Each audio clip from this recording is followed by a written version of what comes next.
Assalamualaikum warahmatullahi wabarakatuh. Perkenalkan, saya Ferdiansyah Syaiful Hijrah. Saya akan menjelaskan mengenai konsep akad dalam Islam.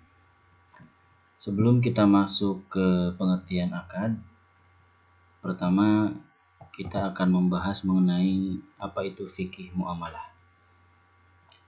Fikih muamalah itu terdiri dari dua kata. Yang pertama fikih dan muamalah. Nah, kata fikih secara bahasa itu artinya al-fahmu atau memahami.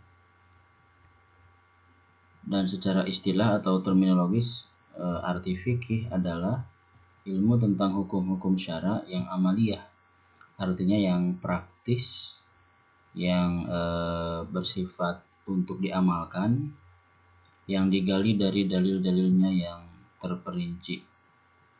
Itulah pengertian fikih secara istilah atau terminologis.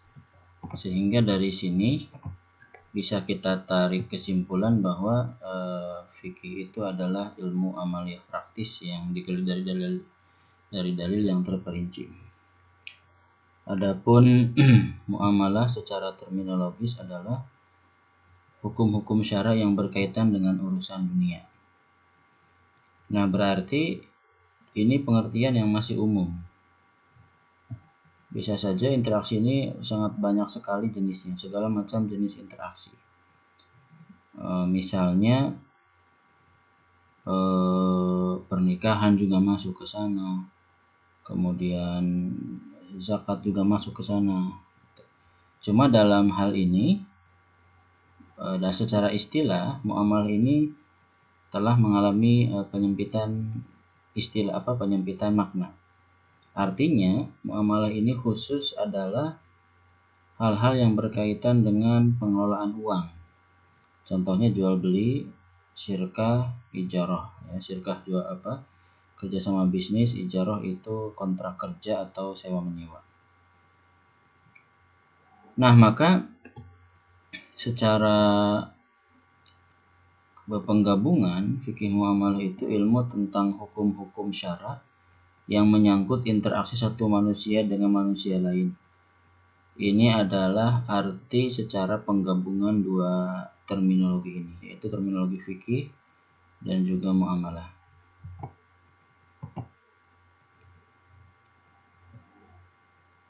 Nah, ini secara terminologisnya, hukum-hukum syara yang berkaitan dengan urusan-urusan duniawi. Al-ahkam syariah al-muta'alliqah bi amri dunia.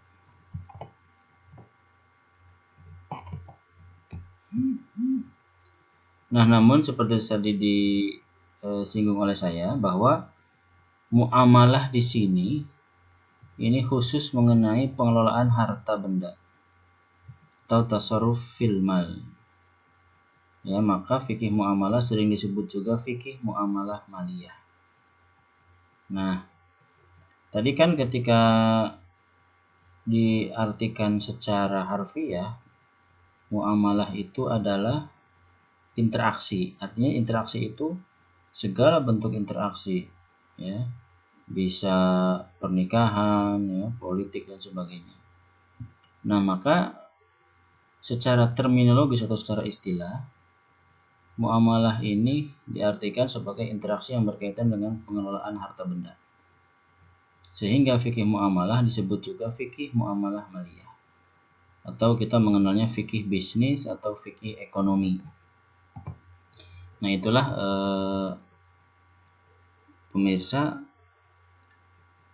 apa yang akan kita bahas selanjutnya mengenai fikih muamalah, yaitu tentang ekonomi syariah atau ekonomi Islam. Jadi khusus berkaitan dengan pengelolaan harta benda. Nah, sekarang macam-macam muamalah dari segi ada tidaknya akad. Pertama ada muamalah tanpa akad, seperti hawalah, doman, kafalah, wasiat, dan lain-lain. Contoh misalnya wasiat.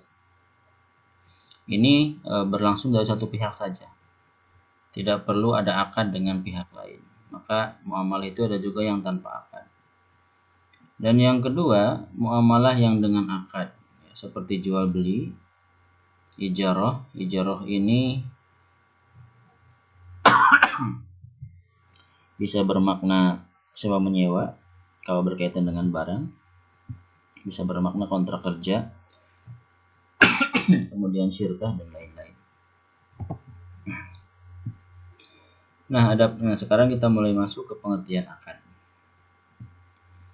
Akad itu menurut bahasa artinya ikatan atau ar-rabtu, pengukuhan atau al-ihkam, penguatan atau at-taqwiyah.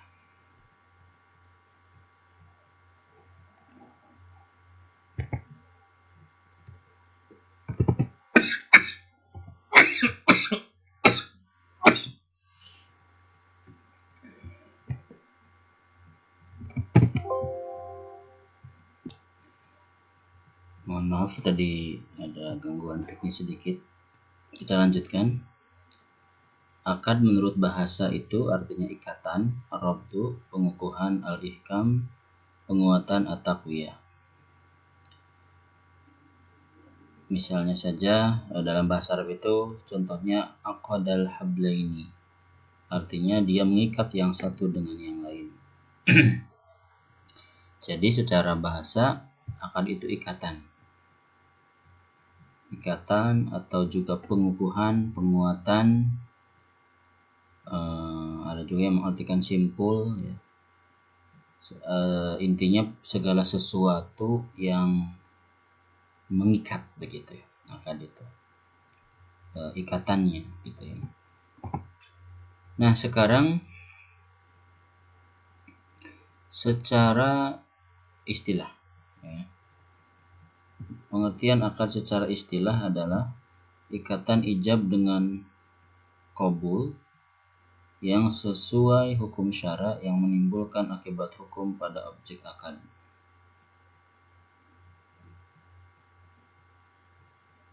Jadi ada beberapa istilah di sini, ada ijab, ada qabul, dan ijab qabul itu harus sesuai hukum syara. Nah, ijab qabul ini yang sesuai hukum syara ini maka dia akan menimbulkan akibat hukum kepada objek yang diakadkan. Objek itu bisa berupa benda maupun non benda.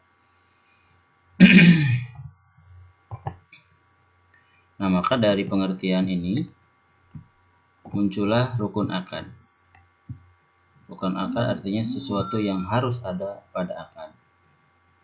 Yang pertama adalah al-aqidani, ya, dua pihak yang berakad. Berbeda dengan tadi muamalah tanpa akad itu cukup satu orang atau satu pihak, sedangkan muamalah dengan akad harus dua pihak ya. Karena akad sendiri harus ada dua pihak yang berakad. Yang kedua adanya mahalul akad atau objek akad. Nah, seperti bilang tadi contohnya kalau kita misalnya mengenai jual beli ya, maka al-aqidani ini adalah satu penjual, pihak yang satunya lagi adalah pembeli. Sedangkan objek akadnya berarti barang yang diperjualbelikan. Dan yang ketiga sigot akadnya, ijab qabulnya adalah perkataan dari penjual dan pembeli ya. Misalnya kata pembeli, saya mau beli buku ini 5.000, itu ijab ya. Qabulnya si penjual, ya saya jual atau saya terima uangnya dan saya berikan barangnya. Itu contoh terpenuhinya rukun akad. Misalnya saja dalam bisnis juga, kerjasama bisnis ya, misalnya syirkah mudharabah. Dalam syirkah mudharabah itu ada dua pihak yang berakad. Yang pertama disebut sebagai sahibul mal, yaitu pemodal, orang yang punya modal. Yang kedua adalah mudharib, pengelola. Mahalul akad, objek akadnya adalah bisnisnya. Bisnis yang dikerjasamakannya itu apa? Misalnya dua orang bersepakat untuk syirkah mudharabah dalam bisnis jual makanan ringan misalnya. Objek akadnya adalah bisnis makanan ringan. Sigot akad yang ijab kabulnya adalah biasanya tertulis dan juga lisan ya. Ijab dari sohibul mal, saya mengajak Anda kerjasama bisnis makanan ringan. Saya selaku pemodal akan menyerahkan modal 10 juta. Kabulnya dari si mudharib, ya saya terima modal 10 juta dengan akad syirkah mudharabah dan saya akan mengelolanya. Kemudian dengan perjanjian bagi hasil 40-60 dibagi setiap bulan misalnya. Nah, ini secara lisan, secara tulisannya justru lebih detail lagi, ada pasal-pasalnya kalau syirkah.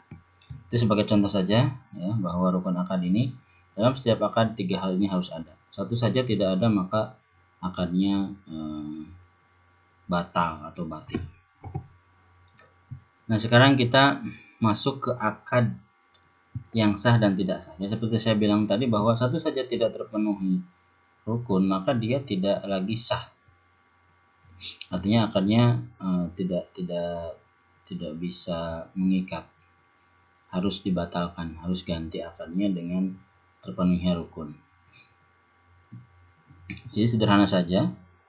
Akad yang sah dan tidak sah ini indikatornya cuma terpenuhi atau tidaknya rukun akad. Indikatornya cuma itu saja.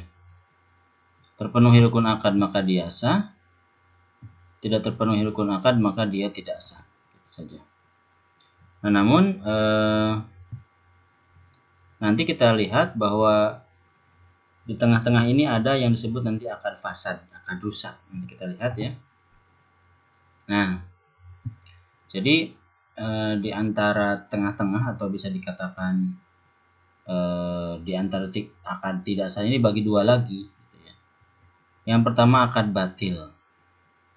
Akad yang cacat pada rukun akad, yaitu cacat salah satu rukunnya atau cacat pada syarat yang wajib melekat pada rukun akad.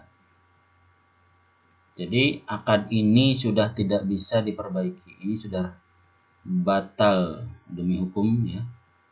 Dan harus diganti dengan akad baru yang memenuhi rukun akad. Nah, adapun yang kedua adalah akad fasid, akad yang cacat di luar rukun akad. Rukun akadnya sih terpenuhi semua tiga-tiganya, baik dua pihak yang berakad, baik objek akad maupun sigot akadnya semua terpenuhi. Cuma ada yang cacat di luar ketiga rukun tersebut yang menyebabkan akadnya rusak. Nah, kalau akad rusak seperti ini tinggal diperbaiki saja kerusakannya, maka akadnya bisa terus dilanjutkan tanpa harus dibatalkan. Ya.